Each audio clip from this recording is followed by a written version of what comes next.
So basically what we're going to do now is we're going to pump an EIFS finish coat, and it would be the same process for a stucco finish coat. We're not going to utilize the mixer. Typically the pails, the 5-gallon pails, are mixed with a drill, and then we pour them in here. Now this pump, I talked about full speed for brown coat and base coats. When you're pumping finish coats and EIFS base coats, this pump only runs 1/4 speed, because you don't need the volume like you would when you're building a 1/2 inch or 3/8 on brown.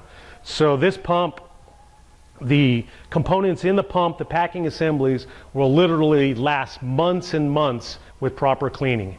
If you're using a rotor stator pump, we all know a rotor stator has a rotor that's metal inside of a rubber chamber. It's called a progressive cavity. In other words, it starts at low pressure on the back end and then progressively gets to higher pressure for pumping. That's a wear item. We all know that those wear out much quicker than a piston assembly. So that's what Graco has done. They've basically taken piston assembly, put it in a small compact unit, so now you're browning with a 200-pound unit instead of a 4,000-pound tow behind. So now I have water in the hopper, and I'm going to run water through the hose just to prime the hose, and then I'm going to put the EIFS finish in, and we're going to spray some panels on the wall just to give you a general idea of how this will spray a finish. So the typical plaster hose has an electric remote to turn the pump on and off, has air for your atomization through the orifice, and it's just a typical plaster assembly. Anybody who has pumped will know this assembly. Anybody who hasn't pumped, these videos will show you how to set them up and utilize them. We have videos that show the actual putting the remote and the air hose on the hose.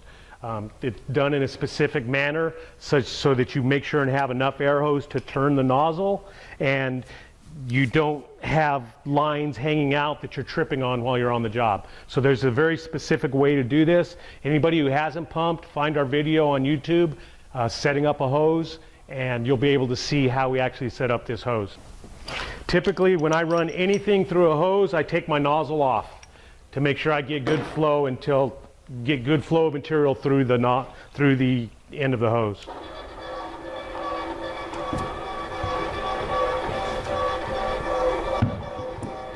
Right now we're just running water through the hose, and then we'll put the material in.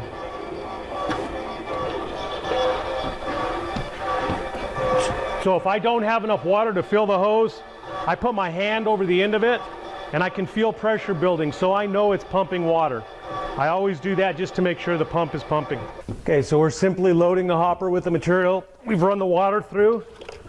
Now we're putting the finish in.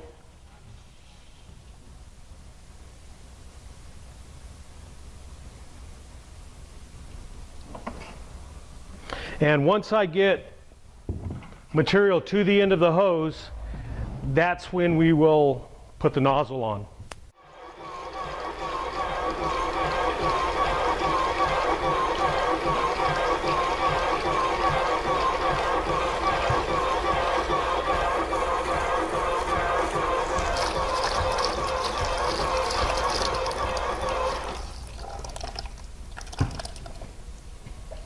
Okay, like I say, I'm going to start with the smallest orifice we have, just to see if I can get a good atomization out of it.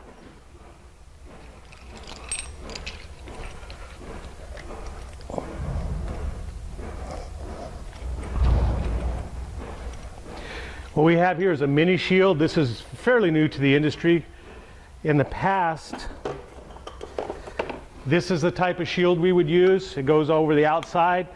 The problem with that is every time you bump the scaffold, it turns a little bit and you get a bad pattern on the wall. And if you're doing finish coat, it'll leave an ugly finish on there'll be lines or different splotchiness on it. Whereas if you use this, you don't have to worry about bumping it. It's always centered. The orifice is right in the center all the time, and it just works much better. So this is a fairly new innovation in the plastering industry. This is what we started with 30 years ago. So before I start on the wall, I'm going to take this nozzle back to the hopper, and I'm simply going to adjust the pump there. Okay, so now we have the EIFS finish coat loaded in the hose up to the nozzle. I'm going to adjust it here at the hopper. The reason I do this is to get my pattern before I go on the wall, because the wall is always a finished product and we want it to spray perfectly before we get to the wall. And then I do it in here so that we don't waste material or put it on the ground. So first I'm going to turn on the air.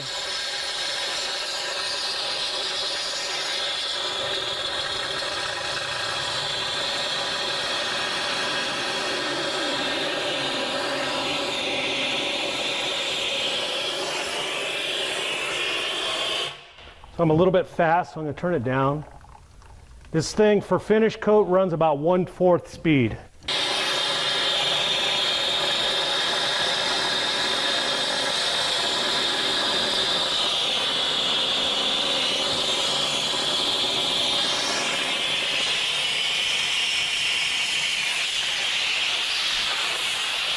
Now that we have it adjusted, we're going to bring it to the wall.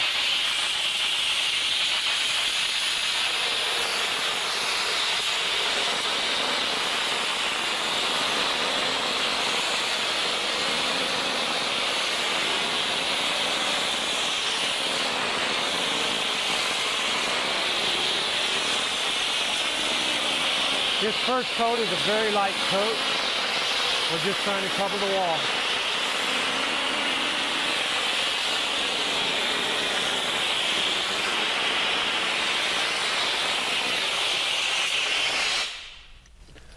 So basically they're spraying EIFS finish coat. Now if you notice, you'll still see some places where I didn't cover the wall 100%. What I'm trying to do is just get a basic coverage on the wall.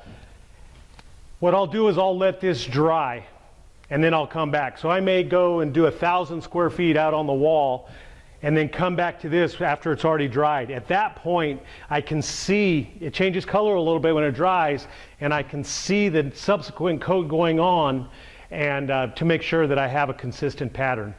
This pump is a very good, we call it a dash pump. You can turn it down to get a very light finish on it, or you can turn it up to get a heavier finish or slow the air down. So this pump is very adjustable for EIFS finishes, stucco finishes, any kind of finish coat you want to spray.